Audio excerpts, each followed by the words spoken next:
SSCE smart education YouTube চ্যানেলে আপনাদের সকলকে স্বাগত। আজ আপনাদের সামনে নিয়ে উপস্থিত West Bengal police constable and SI বিগত বছরের ইতিহাসের উপর প্রশ্ন। প্রথমে 30টি প্রশ্নের উত্তর করাবো, তারপর 5টি টেস্ট থাকবে। অবশ্যই তোমরা সেই টেস্টগুলো কমেন্টসের মাধ্যমে উত্তর দেবে। কতটা কে শিখলে জানতে পারবো। চলো কথা না বাড়িয়ে আজকে ক্লাসটি শুরু করি। 1 নম্বর প্রশ্ন, তোমরা আমায় রক্ত দাও, আমি তোমাদের স্বাধীনতা দেব স্লোগানটি কার?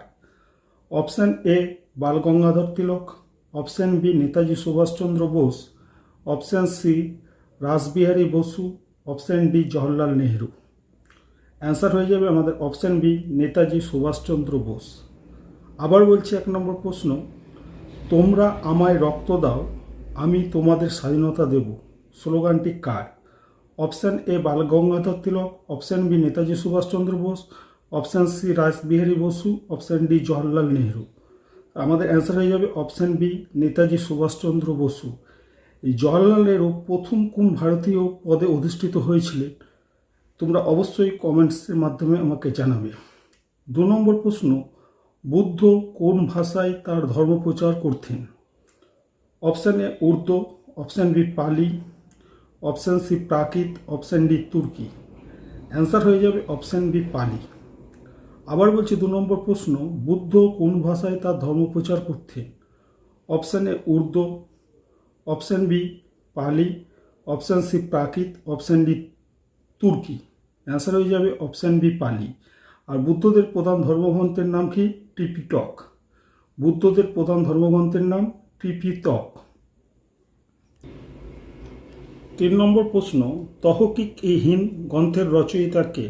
Option A Abul Fazl, option B Amir Khusrau, option C Alberuni, option D Kabir. Answer হয়ে যাবে অপশান সি অলবিরুনি। আবার বলছি তহকিক-ই-হিন্দ গ্রন্থের রচয়িতা কে? Option A Abul Fazl, option B Amir Khusrau, option C Alberuni, option D Kabir. Answer হয়ে যাবে option C Al Biruni. Option C Al Biruni. Tahqiq i Hind গ্রন্থটিতে কাশ্মীরের ইতিহাস বলা হয়েছে। যদি প্রশ্ন আসে তহকিক-ই-হিন্দে কোন কোথাকার ইতিহাস বলা হয়েছে? অ্যান্সার হয়ে যাবে কাশ্মীরের ইতিহাস বলা হয়েছে। 4 নম্বর প্রশ্ন, মধ্যযুগে কোন সম্রাট ভারতবর্ষের যুদ্ধে কামান ব্যবহার করেছিলেন? মধ্যযুগে কোন সম্রাট ভারতবর্ষের যুদ্ধে কামান ব্যবহার করেছিলেন? Option A Jahangir, option B Akbar, option C Aurangzeb, option D Babur. Answer হয়ে যাবে অপশান ডি বাবর। মধ্যযুগে ভারতের কোন সম্রাট যুদ্ধে কামান ব্যবহার করেছিলেন? Option A Jahangir, option B Akbar, option C Aurangzeb, option D Babur. Answer হয়ে যাবে অপশান ডি বাবর। 5 নম্বর প্রশ্ন, পলাশী যুদ্ধের সময় বাংলার নবাব কে ছিলেন? Option A Genghis Khan, option B Mir Jafar, option C Siraj Uddaula, option D Mir Jumla. Answer হয়ে যাবে অপশান সি সিরাজ উদ্দৌলা। আবার বলছি 5 নম্বর প্রশ্ন, পলাশী যুদ্ধের সময় বাংলার নবাব কে ছিলেন? Option A Genghis Khan, option B Mir Jafar, option C Siraj Uddaula, option D Mir Jumla. Answer হয়ে যাবে অপশান সি সিরাজ উদ্দৌলা। এই সম্বন্ধে আরও কিছু পয়েন্ট জেনে নাও। পলাশী যুদ্ধ হয়েছিল 1757 সালের 23শে জুন। তাহলে কত সালে পলাশী যুদ্ধ হয়েছিল যদি প্রশ্ন আসে? 1757 সালের 23শে জুন। আর এই সময় ব্রিটিশ ভাইসরয় ছিলেন রবার্ট ক্লাইভ। এই সময় ব্রিটিশ ভাইসরয় ছিলেন রবার্ট ক্লাইভ। 6 নম্বর প্রশ্ন, মারাঠাদের মধ্যে সর্বাধিক শক্তিশালী রাজা ছিলেন? Option A Balaji Bajirao, option B Chhatrapati Sahuji, option C শিবাজি, option D Balaji Vishwanath. Answer হয়ে যাবে অপশান সি শিবাজি। আবার বলছি 6 নম্বর প্রশ্ন, মারাঠাদের মধ্যে সর্বাধিক শক্তিশালী রাজা ছিলেন? Option A Balaji Bajirao, option B Chhatrapati Sahuji, option C শিবাজি, option D Balaji Vishwanath. Answer হয়ে যাবে অপশান সি শিবাজি। এ সম্বন্ধে আর কিছু পয়েন্ট জেনে নাও। 1674 খ্রিস্টাব্দে শিবাজি সিংহাসনে বসেছিলেন। তাহলে যদি আমাদের প্রশ্ন আসে কত সালে শিবাজি সিংহাসনে বসেছিলেন? 1674 খ্রিস্টাব্দে। শিবাজি 1680 সালে মারা গিয়েছিলেন। প্রশ্ন আসে যদি শিবাজি কত সালে মারা গিয়েছিলেন, অ্যান্সার হয়ে যাবে 1680 সালে মারা গিয়েছিলেন। পরবর্তী প্রশ্ন, ভক্তি আন্দোলনের অগ্রদূত ছিলেন option A Namdev, option B Narahari, option C Kabir, option D Ramanuja. Answer হয়ে যাবে অপশান ডি রামানুজ। আবার বলছি 7 নম্বর প্রশ্ন, ভক্তি আন্দোলনের অগ্রদূত ছিলেন option A Namdev, option B Narahari, option C Kabir, option D Ramanuja. Answer হয়ে যাবে অপশান ডি রামানুজ। 8 নম্বর প্রশ্ন, পল্লবদের রাজধানী কোথায় ছিল? Option A Kanchipuram, option B Badami, option C Batasi, option D Mahabalipuram. Answer হয়ে যাবে কাঞ্চিপুরম, অপশান এ কাঞ্চিপুরম। আবার বলছি, পল্লবদের রাজধানী কোথায় ছিল? Option A Kanchipuram, option B Badami, option C Batasi, option D Mahabalipuram. Option A Kanchipuram answer. আরও কিছু পয়েন্ট জেনে নাও। পল্লবদের শেষ সম্রাট ছিলেন অপরাজিত বর্মন। প্রশ্ন যদি আসে পল্লবদের শেষ সম্রাট কে ছিলেন, অ্যান্সার হয়ে যাবে অপরাজিত বর্মন।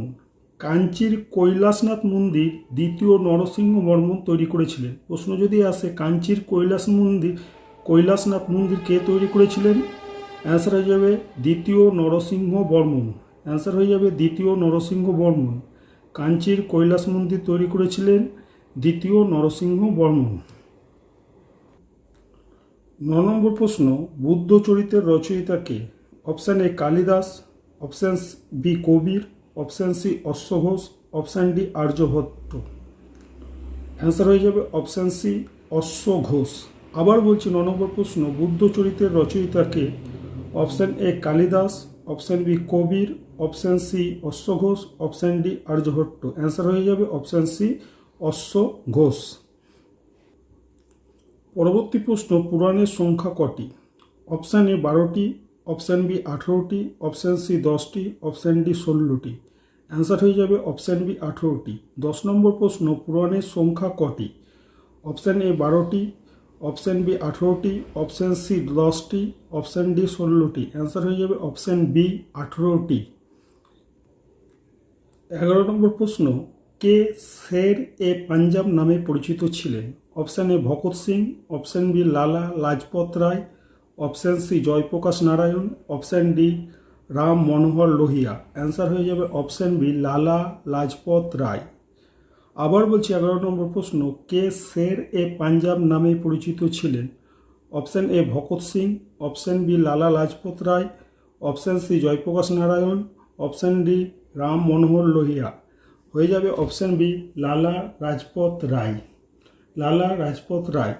এছাড়া শের এ পাঞ্জাব ছাড়াও লালা লাজপত রায়কে আর একটা নামে ডাকা হতো, বা অনেক সময় প্রশ্ন আসে জেনে নাও পাঞ্জাব কেশরী। লালা লাজপতের অপর নামে পরিচিত ছিলেন Punjab Keshari.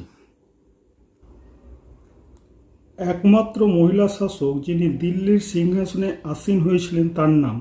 Option A Jahanara, option B Nur Jahan, option C Mumtaz Begum, option D Razia Sultana. Answer হয়ে যাবে অপশান ডি রাজিয়া সুলতানা। আবার বলছি 12 নম্বর প্রশ্ন, একমাত্র মহিলা শাসক যিনি দিল্লির সিংহাসনে আসীন হয়েছিলেন তার নাম? Option A Jahanara, option B Nur Jahan, option C Mumtaz Begum, option D Razia Sultana. Answer হয়ে যাবে অপশান ডি রাজিয়া সুলতানা। ইনি যদি প্রশ্ন আসে ইনি কার কন্যা ছিলেন রাজিয়া সুলতানা? অ্যান্সার হয়ে যাবে ইলতুৎমিশের। রাজিয়া সুলতানা ছিলেন ইলতুৎমিশের কন্যা। নেক্সট প্রশ্ন, 13 নম্বর প্রশ্ন, 1928 সালে বরদলুই সত্যাগ্রহ আন্দোলনের নেতা কে ছিলেন? Option A Vitthal Bhai Patel, option B Mahadev Desai, option C Sardar Vallabhbhai Patel, option D Mahatma Gandhi. Answer হয়ে যাবে অপশান সি সর্দার বল্লভভাই প্যাটেল। আবার বলছি 13 নম্বর প্রশ্ন, 1928 সালে বরদলুই সত্যাগ্রহ আন্দোলনের নেতা কে ছিলেন? Option A Vitthal Bhai Patel, option B Mahadev Desai, option C Sardar Vallabhbhai Patel, option D Mahatma Gandhi. Answer হয়ে যাবে অপশান সি সর্দার বল্লভভাই প্যাটেল। তোমাদের কাছে আমার প্রশ্ন, অবশ্যই কমেন্টসের মাধ্যমে জানাবে ইনি ভারতের কোন পদে প্রথম বসেছিলেন, মানে ভারতের কোন পদ প্রথম ভারতীয় হিসাবে অধিকার করেছিলেন সর্দার বল্লভভাই প্যাটেল। অবশ্যই তোমরা কমেন্টসের মাধ্যমে আমাকে জানাও। 14 নম্বর, মেডিকেল কলেজ কলকাতা কত সালে প্রতিষ্ঠিত হয়েছিল? Option A 1840, option B 1857, option C 1835, option D 1823। Answer হয়ে যাবে অপশান সি 1835। আবার বলছি 14 নম্বর প্রশ্ন, মেডিকেল কলেজ কলকাতা কত সালে প্রতিষ্ঠিত হয়েছিল? Option A 1840, option B 1857, option C 1835, option D 1823। Answer হয়ে যাবে 1835। তোমাদের কাছে আমার প্রশ্ন থাকলো, অবশ্যই কমেন্টসের মাধ্যমে জানাবে 1857 সালে কোন বিদ্রোহ হয়েছিল। 1857 সালে কোন বিদ্রোহ হয়েছিল তোমরা প্রত্যেকে অ্যান্সারটি কমেন্টসের মাধ্যমে আমাকে জানাবে। নেক্সট 15 নম্বর প্রশ্ন, পাল বংশ কোথায় রাজত্ব করেছিলেন? Option A Madhya Pradesh, option B Bihar, option C Maharashtra, option D Delhi. Answer হয়ে যাবে অপশান বি বিহার। আবার বলছি 15 নম্বর প্রশ্ন, পাল বংশ কোথায় রাজত্ব করেছিলেন? Option A Madhya Pradesh, option B Bihar, option C Maharashtra, option D Delhi. Answer হয়ে যাবে অপশান বি বিহার। 16 নম্বর প্রশ্ন, দিল্লির প্রাচীন নাম কি? Option A Gaya, option B Indraprastha, option C Maharashtra, option D Ayodhya. Answer হয়ে যাবে অপশান বি ইন্দ্রপ্রস্থ। দিল্লির প্রাচীন নাম কি?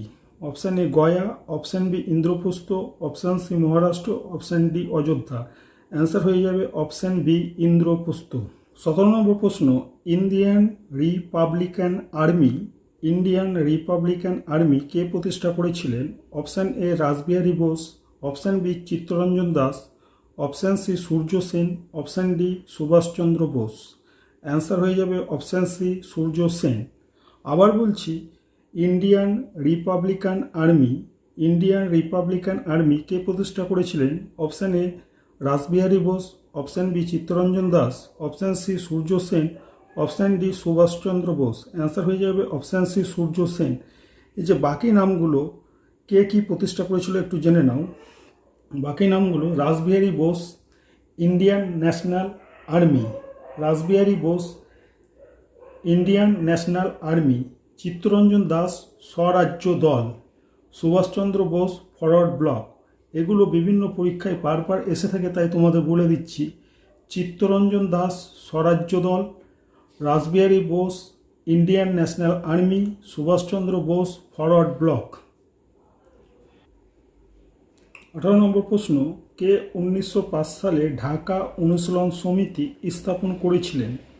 Option A Barindra Kumar Ghosh, option B Keshab Chandra Sen, option C Pulin Behari Das, option D Khudiram Basu.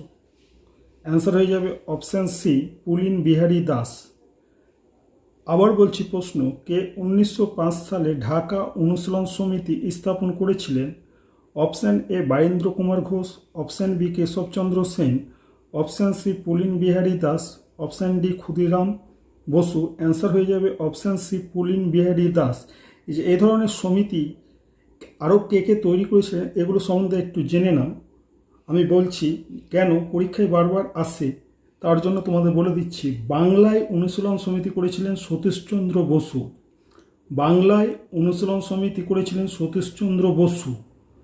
Jugantor দল করেছিলেন বারীন্দ্র কুমার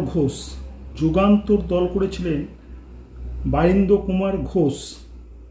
ভারতীয় ব্রাহ্ম সমাজ তৈরি করেছিলেন কেশবচন্দ্র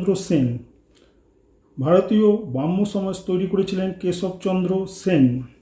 আলিপুর বোমা মামলা নিযুক্ত ছিলেন ক্ষুদিরাম বসু। দেখো 18 নম্বর প্রশ্নের পরে 20 নম্বর প্রশ্ন এসছে, 19 নম্বরটা লেখা হয়নি, এই ভুলের জন্য আমি তোমাদের কাছে ক্ষমা মার্জিত। চলো 20 নম্বর প্রশ্নটি করি। ভারতের নেপোলিয়ান কাকে বলা হতো? Option A Samudragupta, option B Skandagupta, option C প্রথম চন্দ্রগুপ্ত, অপশান ডি দ্বিতীয় চন্দ্রগুপ্ত। অ্যান্সার হয়ে যাবে অপশান এ সমুদ্রগুপ্ত। আবার বলছি, ভারতের নেপোলিয়ন কাকে বলা হতো?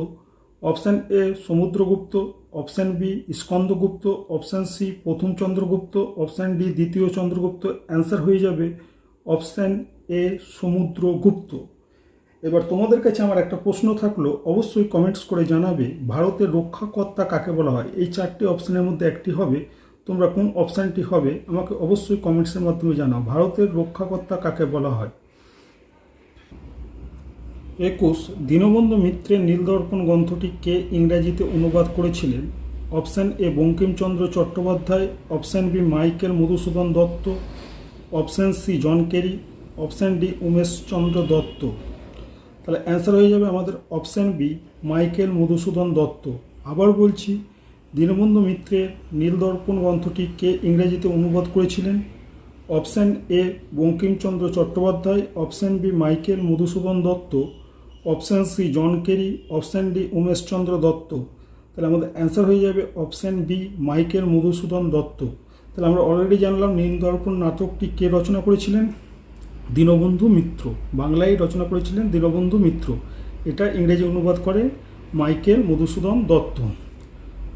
নেক্সট কোশ্চেন, অজন্তা গুহা চিত্রগুলি কোন সময়কার? অপশান এ গুপ্ত বংশ, অপশান বি রাষ্ট্রকূট বংশ, অপশান সি মৌর্য বংশ, অপশান ডি পাল বংশ। অ্যান্সার হবে গুপ্ত বংশ। অজন্তা গুহা চিত্রগুলি কোন সময়কার? অপশান এ গুপ্ত বংশ, অপশান বি রাষ্ট্রকূট বংশ, অপশান সি মৌর্য বংশ, অপশান ডি পাল বংশ। অ্যান্সার হয়ে যাবে অপশান এ গুপ্ত বংশ।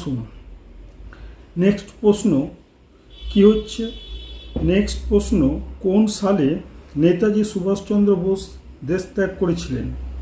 Option A 1942, option B 1943, option C 1940, option D 1941। Answer হয়ে যাবে অপশান ডি 1941। কোন সালে নেতাজি সুভাষচন্দ্র বোস দেশ ত্যাগ করেছিলেন? Option A 1942, option B 1943, option C 1940, option D 1941। Note করে নাও, 1941 সালের 17ই জানুয়ারি সুভাষচন্দ্র তার এলগিন রোডের বাড়ি থেকে জিয়াউদ্দিন ছদ্মনামে পালিয়েছিলেন। সুভাষচন্দ্র কি ছদ্মনামে পালিয়েছিলেন বাড়ি থেকে?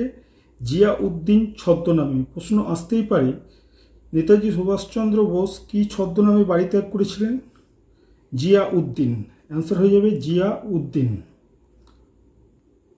পরবর্তী প্রশ্ন, আত্মীয় সভার প্রতিষ্ঠাতা কে? Option A Motilal Nehru, option B Chittaranjan Das, option C Raja Rammohan Roy, option D prince Dwarkanath Thakur. Answer হয়ে যাবে অপশান সি রাজা রামমোহন রায়। আবার বলছি প্রশ্ন 24 নম্বর, আত্মীয় সভার প্রতিষ্ঠাতা কে? Option A Motilal Nehru, option B Chittaranjan Das, option C Raja Rammohan Roy, option D prince Dwarkanath Thakur. এছাড়াও রাজা রামমোহন রায়ের আরও যেসব বিষয়গুলি নিয়ে প্রশ্ন আসে একটু সেগুলো জেনে নিই চলো বিস্তারিত। রাজা রামমোহন রায় 1815 খ্রিস্টাব্দে আত্মীয় সভা প্রতিষ্ঠা করেন। তাহলে আত্মীয় সভাটা কত সালে প্রতিষ্ঠা করেন? 1815। তিনি 1828 সালে ব্রাহ্ম সভা ও 1830 সালে ব্রাহ্ম সমাজ প্রতিষ্ঠা করেন। তাহলে কি করেন তিনি? 1828 সালে ব্রাহ্ম সভা ও 1830 সালে ব্রাহ্ম সমাজ প্রতিষ্ঠা করেন। তোমাদের কাছে আমার একটি প্রশ্ন থাকলো, আধুনিক ভারতের প্রথম আধুনিক মানুষ কাকে বলা হয়? এই চারটে অপশানের মধ্যে হবে, তোমরা অবশ্যই কমেন্টসের মাধ্যমে জানাবে। আবার বলছি প্রশ্নটা, ভারতের প্রথম আধুনিক মানুষ কাকে বলা হয়? এই চারটে অপশানের মধ্যে হবে, তোমরা কমেন্টসের মাধ্যমে আমাকে জানাবে। পরবর্তী প্রশ্ন কি, কোন মুঘল সম্রাট জিন্দাপিন নামে পরিচিত ছিলেন? Option A Akbar, option B Aurangzeb, option C Jahangir, option D Shahjahan, option D Shahjahan. তার অ্যান্সার হয়ে যাবে অপশান বি ঔরঙ্গজেব। আবার বলছি, কোন মুঘল সম্রাট জিন্দাপিন নামে পরিচিত ছিলেন? Option A Akbar, option B Aurangzeb, option C Jahangir, option D Shahjahan. তাহলে অ্যান্সার হয়ে যাবে অপশান বি ঔরঙ্গজেব। এছাড়া ঔরঙ্গজেবকে আর কি কি উপাধি ছিল একটু জেনে নাও। ঔরঙ্গজেবের উপাধি ছিল আলমগীর, বাদশাহ গাজী। কি আলমগীর বাদশাহ গাজী। তাকে দরবেশ এবং জিন্দা পীর বা জীবন্ত সাধু বলা হয়। তাকে দরবেশ এবং জিন্দা পীর বা জীবন্ত সাধু বলা হয়। নেক্সট, কাইজার ই হিন্দ কাকে বলা হতো? Option A Mahatma Gandhi, option B Dadabhai Naoroji, option C Pandit Jawaharlal Nehru, option D Netaji Subhash Chandra Basu. তাহলে অ্যান্সার হয়ে যাবে অপশান এ মহাত্মা গান্ধী। আবার বলছি প্রশ্নটি 26 নম্বর, কাইজার ই হিন্দ কাকে বলা হতো? Option A Mahatma Gandhi, option B Dadabhai Naoroji, option C Pandit Jawaharlal Nehru, option D Netaji Subhash Chandra Bose. Answer হয়ে যাবে মহাত্মা গান্ধী। আমার প্রশ্ন, ব্রিটিশ পার্লামেন্টে কোন ভারতীয় প্রথম সদস্য হন? এই 4টি অপশানের মধ্যে একটি হবে, তোমরা অবশ্যই কমেন্টসের মাধ্যমে জানাও। আবার বলছি, ব্রিটিশ পার্লামেন্টে কোন ভারতীয় প্রথম সদস্য হন ব্রিটিশ পার্লামেন্টে? এই 4টে অপশানের মধ্যে একটি অপশান হবে, তোমরা কোন অপশানটি হবে অবশ্যই কমেন্টসের মাধ্যমে আমাকে জানাও। পরবর্তী প্রশ্ন, সতীদাহ প্রথা কে রদ করেন? Option A Lord William Bentinck, option B Lord Canning, option C Lord Curzon, option D Lord Dalhousie. Answer হয়ে যাবে লর্ড উইলিয়াম বেন্টিং। আবার বলছি 27 নম্বর প্রশ্ন, সতীদাহ প্রথা কে রদ করেন? Option A Lord William Bentinck, option B Lord Canning, option C Lord Curzon, option D Lord Dalhousie. Answer হয়ে যাবে লর্ড উইলিয়াম বেন্টিং। অ্যান্সার হয়ে যাবে Lord William Bentinck. Lord William Bentinck ইনি রাজা রামমোহনের সাহায্যে 1829 সালে সতীদাহ প্রথা রদ করেন। তাহলে প্রশ্ন আসতেই পারে, সতীদাহ প্রথা কত সালে রদ হয়েছিল? অ্যান্সার হয়ে যাবে 1829 সাল। যে সকল নতুন ভিউয়ার্সরা এই ভিডিওটি দেখছো তাদের উদ্দেশ্যে আমার বার্তা, এই ভিডিওটির এন্ড স্ক্রিনে অন্যান্য ভিডিওর লিঙ্ক দেওয়া থাকবে, অবশ্যই সেই লিঙ্কে গিয়ে অন্যান্য ভিডিওগুলো দেখে নিতে পারবে। ভিডিওর শেষে লিঙ্ক পেয়ে যাবে, তোমরা অবশ্যই লিঙ্কে গিয়ে অন্যান্য ভিডিওগুলো দেখে নেবে। 28 নম্বর প্রশ্ন, সার্ভান্টস অফ ইন্ডিয়া সোসাইটি কে প্রতিষ্ঠা করেছেন বা করেছিলেন? Option A Gopal Krishna Gokhale, option B Annie Besant, option C Dadabhai Naoroji, option D Rishi Aurobindo Ghosh. Answer হয়ে যাবে Gopal Krishna Gokhale. Servants of India society কে প্রতিষ্ঠা করেছিলেন? Option A Gopal Krishna Gokhale, option B Annie Besant, option C Dadabhai Naoroji, option D Rishi Aurobindo Ghosh. Answer হয়ে যাবে অপশান এ গোপাল কৃষ্ণ গোখলে। আমাদের যদি প্রশ্ন আসে মহাত্মা গান্ধীর রাজনৈতিক গুরু কে ছিলেন? অ্যান্সার হয়ে যাবে গোপাল কৃষ্ণ গোখলে। আমাদের মহাত্মা গান্ধীর রাজনৈতিক গুরু ছিলেন গোপাল কৃষ্ণ গোখলে। পরবর্তী প্রশ্ন, জালিয়ানওয়ালাবাগের ঘটনা কোন সালে হয়েছিল?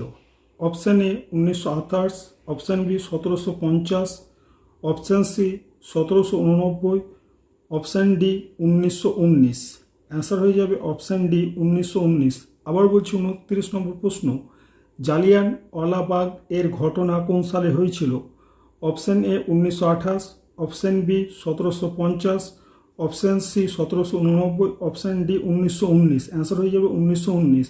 তোমাদের কাছে আমার কমেন্টস চাই, 1919 সালের কতই এপ্রিল হয়েছিল? কতই এপ্রিল হয়েছিল?